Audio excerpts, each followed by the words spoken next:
Ալեքսանդր Սպենդիարյանի տուն-թանգարանի վարպետ փոքրիկներ նախագծի հերթական մասնակիցը 10-ամյա Էդուարդ Մակարյանն է։ Էդուարդը ծնվել է 2015 թվականի հոկտեմբերի 20-ին Երևան քաղաքում։ Նրա հայրը երաժիշտ է, մայրը մանկավարժ։ Էդուարդը օրորի մեծ նվաճումներ է գրանցում երաժշտության, գիտության, սպորտի ու էլի շատ բնագավառներում։ Նա սովորում է Երևանի Վարդան Արևելցու անվան թիվ 104 հիմնական դպրոցի 5-րդ դասարանում։ Ամենաակտիվ սաներից է։ 2024 թվականին դպրոցի տնօրինության կողմից արժանացել է շնորհակալագրի, դպրոցի վարկանիշը բարձր պահելու և իր ստեղծած յուրահատուկ խաղի համար։ Էդուարդը ծնողների հետ մշտապես հաճախում է համերգների։ Երաժշտությամբ զբաղվելու և երաժշտական գործիք ընտրելու որոշիչ պահը եղավ հենց այն օրը, երբ առաջին անգամ լսեց սաքսոֆոնի հնչյունները։ Այժմ Էդուարդը սովորում է Երևանի Հայկանուշ Դանիելյանի անվան արվեստի դպրոցի սաքսոֆոնի բաժնում,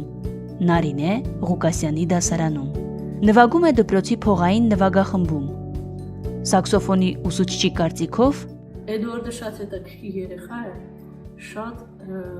էմոցիոնալ և երաժշտական ներաշխարհով։ Իր այդ դասընթացները շատ հետաքրքիր են անցնում, բուռն, էմոցիոնալ, ինքը մի դասով հնարավոր է կատարի մի ամսվա աշխատանք։ Էդուարդը հասցրել է մասնակցել բազմաթիվ համերգների ու մրցույթների։ 2025 թվականին տեղի ունեցավ նրա նվագախմբային դեբյուտը։ Լինելով հայ ժամանակակից երաժշտության 9-րդ փառատոնի ամենակրտսեր մենակատարը, Դիլիջանում կայացած նախագծի բացման համերգին Էդուարդը հաջողությամբ հանդես եկավ Վանաձորի կամերային նվագախմբի հետ։ Հայաստանի Հանրապետության արվեստի վաստակավոր գործիչ դիրիժոր Ռուբեն Ասատրյանի ղեկավարությամբ և Հայաստանի Հանրապետության նախագահի մրցանակի դափնեկիր դաշնակահար Անահիտ Դիլբարյանի նվագակցությամբ։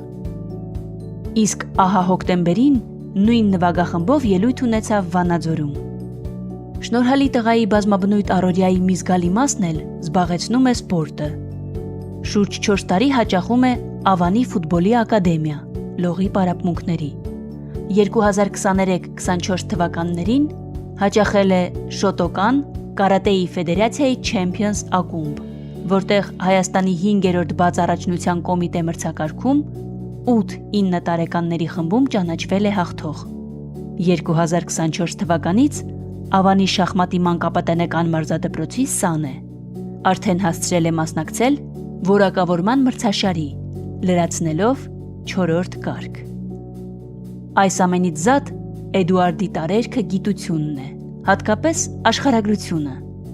Բացառիկ հիշողությամբ օժտված տղան արդեն ձյուծազնագրքի հնգակի ռեկորդակիր է։ 2 րոպեում թվարկում է աշխարհի պետությունների դրոշները։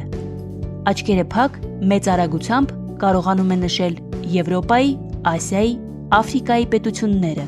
պահպանելով դրանց միմյանց հնարավոր սահմանակից լինելու հաջորդականությունը։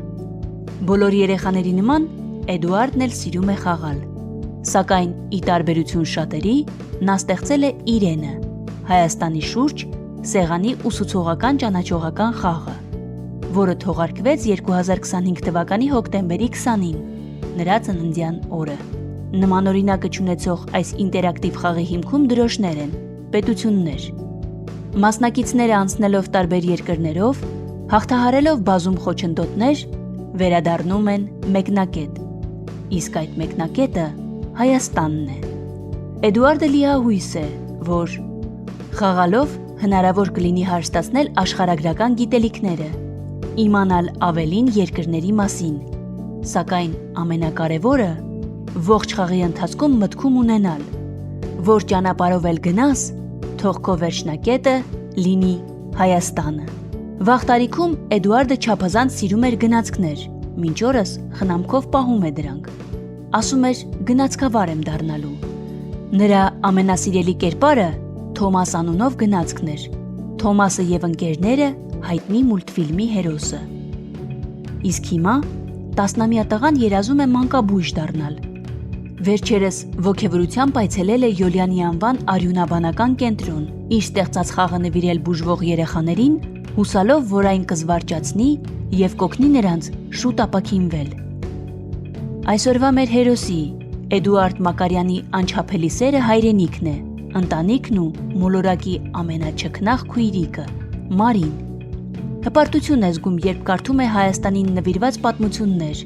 հանդիպում Արցախյան պատերազմի հերոսների ծնողներին, ծանոթանում նրանց երեխաների հետ։ Իր բեմական առաջին ելույթի ժամանակ, որպես երգիչ, կատարեց հենց Արցախ երգը։ Իսկ տղայի նոր երազանքը արդեն ճանապարհին է, նոր խաղ հայոց պատմության ուղիներով։